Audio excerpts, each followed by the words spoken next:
तो मित्रों नमस्कार, आप सभी को मेरा नमस्कार। और एक बार फिर से हम जो मध्य प्रदेश में जो पटवारी परीक्षा होने वाली है उसमें जो सामान्य विज्ञान का जो विषय है और 25 प्रश्न जिसमें आने हैं, तो हम डीप स्टडी में जैसा कि कल हमने देखा था सेल बायोलॉजी, ठीक है, कोशिका विज्ञान के बारे में हमने शुरुआत की थी। इसको सेल बायोलॉजी भी कहा जाता है, साइटोलॉजी भी कहा जाता है, ठीक है। तो साइटोलॉजी जो बायोलॉजी की वो ब्रांच है जिसमें सेल्स का अध्ययन किया जाता है, उसको साइटोलॉजी कहते हैं, ठीक है। तो आज हम जैसे पिछले बार हमने देखा था, आपको प्रोकैरियोटिक और यूकैरियोटिक कोशिकाओं के बारे में हमने बताया था, सेल ऑर्गेनेल्स के बारे में बताया था कि कोशिका के अंदर कौन कौन से अंग पाए जाते हैं, ठीक है, उसके कौन कौन से ऑर्गेनेल्स हैं जो उसके अंदर कोशिका के अंदर पाए जाते हैं, उसके बारे में हमने देखा था। और आज हम देखेंगे कि जंतु कोशिका और पादप कोशिका में क्या अंतर है। मित्रों इससे प्रश्न 4-5 महत्वपूर्ण प्रश्न बनते हैं और उन्हीं में से प्रश्न रिपीट होते हैं, तो ये महत्वपूर्ण पॉइंट था, इसलिए हमने इसको कवर किया है। तो what is the difference between animal cells and plant cells, ठीक है। तो जंतु कोशिका और पादप कोशिका में अंतर को समझने के पहले हमें ये जानना होगा कि जंतु कोशिका और पादप कोशिका की संरचना किस तरह से होती है, ठीक है। तो आपके सामने इधर मैं आपको बता रहा हूं, देखिए ये जंतु कोशिका है, जी हाँ ये जंतु कोशिका है, ये जंतु कोशिका है, और ये इधर पादप कोशिका है, ठीक है। तो बेसिक स्ट्रक्चर के साथ हम इसमें चलते हैं कि जंतु कोशिका में जो सबसे बाहरी आवरण है, ये ब्लू कलर का आपको दिख रहा होगा, सबसे बाहरी आवरण है, इसको हम बोलते हैं कोशिका मेम्ब्रेन, कोशिका झिल्ली। क्या बोलते हैं? कोशिका झिल्ली। क्या बोलते हैं? कोशिका झिल्ली। इंग्लिश में बोलते हैं इसको सेल मेम्ब्रेन। क्या बोलते हैं? सेल मेम्ब्रेन, ठीक है।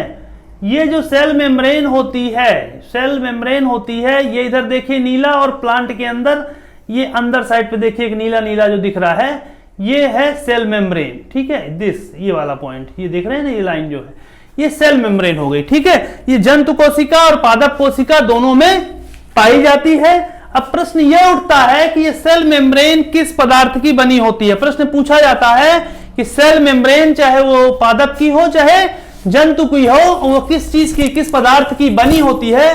तो आप यहाँ पे देखेंगे कि जो सेल मेम्ब्रेन है वो 3 चीजों से मिलकर के बनती है। इन 3 चीजों में जो प्रमुख 3 चीजें हैं कौन कौन सी हैं आपको पता है? नोट करिए। पहली चीज होती है फास्फेट, इसको फास्फोलिपिड प्रोटीन। ये 3 चीजों की मिली इन पदार्थों से बनी ये झिल्ली होती है, इसको फास्फोलिपिड प्रोटीन मेम्ब्रेन बोलते हैं, फास्फोलिपिड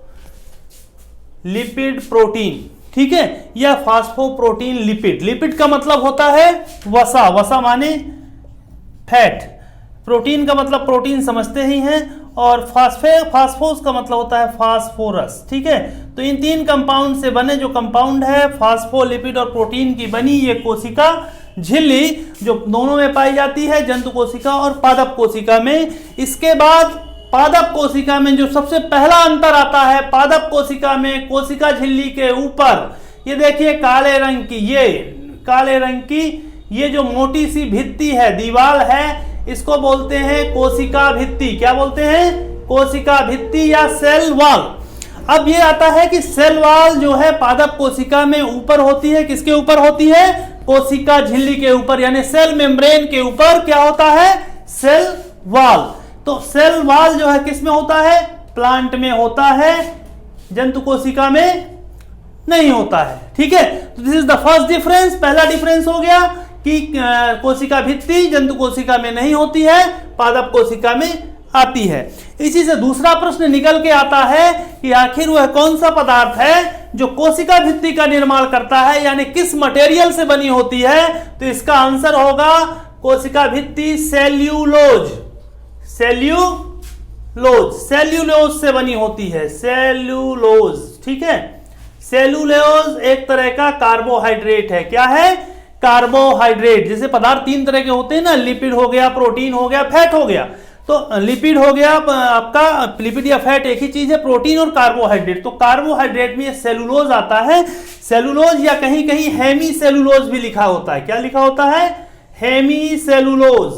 तो सेलुलोज या हेमिसेलुलोज की सेल वॉल बनी होती है। सबसे इंपॉर्टेंट प्रश्न याद रखना है, प्लांट सेल में होती है एनिमल सेल में नहीं होती है। ठीक है, इसके बाद आते हैं नेक्स्ट पॉइंट पे, हरित लवक, प्लास्टिड या क्लोरोप्लास्ट। इंग्लिश टर्मिनोलॉजी थोड़ा सा ध्यान देना है। प्लास्टिक या हरित लवक, प्लास्टिड या क्लोरोप्लास्ट भी बोलते हैं इसको। हरित लवक होता है, आप नाम से ही समझ में आ गया होगा कि हरित लवक या क्लोरोप्लास्ट, प्लास्टिड, ये ठीक है, इस तरह की एक संरचना होती है। किसमें? प्लांट सेल में होती है, जंतु कोशिका में नहीं होती है, प्लांट सेल में होती है। ठीक है, तो हरित लवक या क्लोरोप्लास्ट या प्लास्टिड इसको कहा जाता है। ठीक है, प्लास्टिड जो है एक प्लास्टिड जैसे ये होता है ना, प्लास्टिड दो तरह के होते हैं। प्लास्टिड दो तरह का होने का मतलब इसको आप ये कह सकते हैं कि हरित लवक एक होता है आपका हरित लवक। ठीक है, हरित लवक का मतलब होता है, इसको बोलते हैं क्रोमोप्लास्ट। क्रोमोप्लास्ट एक तरह से होते हैं जिसमें रंगीन जो वर्णक वाले जो प्लास्टिड हैं उनको क्या बोलते हैं? क्रोमोप्लास्ट। और उस क्रोमोप्लास्ट में जो हरे रंग का होता है उसको बोलते हैं क्लोरोप्लास्ट। ये हो गया क्रोमो, एक होता है क्रोमो, एक होता है ल्यूको। ल्यूको माने सफेद रंग का, तो सफेद रंग का जो होगा उसको ल्यूकोप्लास्ट बोलेंगे प्लास्टिड को, और जो रंगीन जो प्लास्टिड होंगे उसको क्रोमोप्लास्ट कहा जाता है।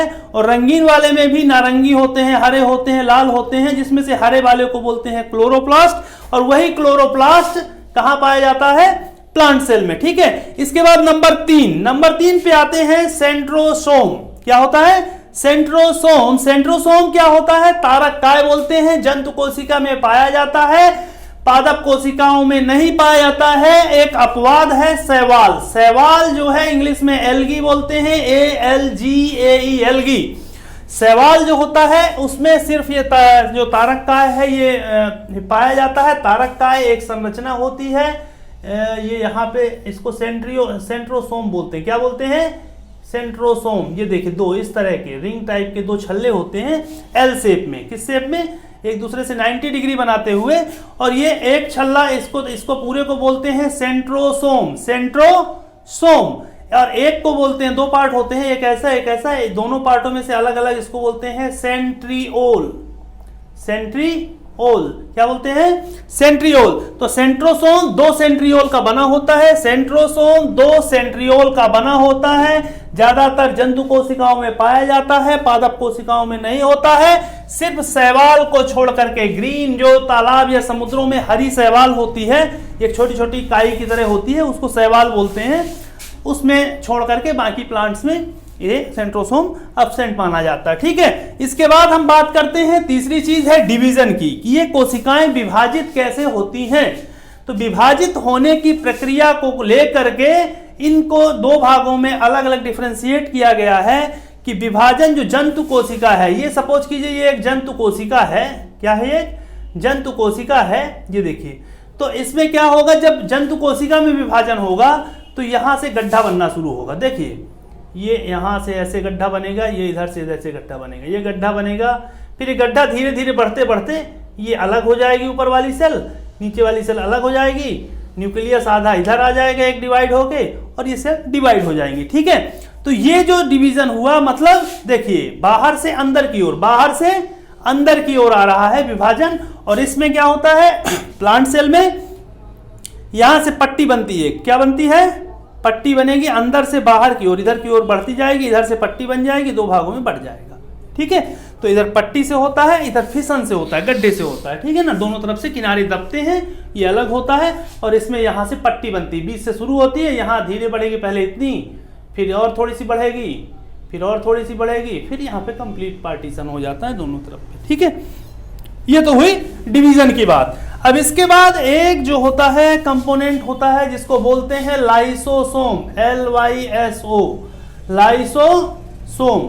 लाइसोसोम जो होता है ये आप जानिएगा कि जंतु कोशिका में पाया जाता है। कहां पाया जाता है? जंतु कोशिका में पाया जाता है। इसको आत्महत्या की थैली भी बोलते हैं। आत्महत्या की थैली क्यों बोलते हैं आगे बताएंगे, फिर भी सारांश में देख लीजिए कि ये जो लाइसोसोम जो होता है इस तरह का कंपाउंड होता है, इसके अंदर पाचक एंजाइम पाए जाते हैं। क्या पाए जाते हैं? पाचक एंजाइम। यहाँ पे लाइसोसोम होगा, इसके अंदर एंजाइम भरे हुए, पाचक एंजाइम, मतलब ये जो किसी भी चीज को पाचन कर देते हैं। तो ठीक है, जब कभी कभी ध्यान से सुनिएगा, इसकी क्रियाविधि गड़बड़ा जाती है, सेल्स की क्रियाविधि गड़बड़ा जाती है या किसी कारण से ये जो जिसके अंदर पदार्थ भरा हुआ है ये मेम्ब्रेन फट जाती है, तो पाचक एंजाइम इस मेम्ब्रेन के बाहर निकल आते हैं और ये यहाँ सब जगह फैल जाते हैं और इस कोशिका को ही, अपनी सेल्स को ही ये डिस्ट्रॉय कर देते हैं, नष्ट कर देते हैं। इसीलिए इनको आत्मघाती थैली कहा जाता है। ठीक है, तो लाइसोसोम को क्या कहते हैं? आत्महत्या या आत्मघाती थैली। ये जंतु कोशिका में पाई जाती है, पादप कोशिका में ये नहीं पाई जाती है। परंतु यदि नहीं पाई जाती है तो इसका काम कौन करता है? तो इसका काम करता है रिक्तिका, एक होती है वैक्यूल्स। मैंने जंतु कोशिका में भी वैक्यूल्स बताया था, छोटी छोटी होती हैं। प्लांट कोशिका में बड़ी बड़ी वैक्यूल्स होती हैं, यहाँ तक कि आधे से अधिक, मतलब 60 से 80% जगह भी घेर लेती है वो। यहाँ पूरी इतनी वैक्यूल बन जाएगी। ठीक है, उस वैक्यूल का ये जो लाइसोसोम है उसका काम कौन करती है? वैक्यूल का। ठीक है ना, रिक्तिका बोलते हैं, रिक्तिका इसका काम होता है जितना फूड स्टोर करना है, जो भी डाइजेस्टिव एंजाइम्स है वो सब इसमें रहते हैं। ठीक है, तो इस चीज को ध्यान में रखना है। ये होता है लाइसोसोम और वैक्यूल्स के बारे में हमने जाना। तो ये तो रहा पादप कोशिका और जंतु कोशिका में अंतर।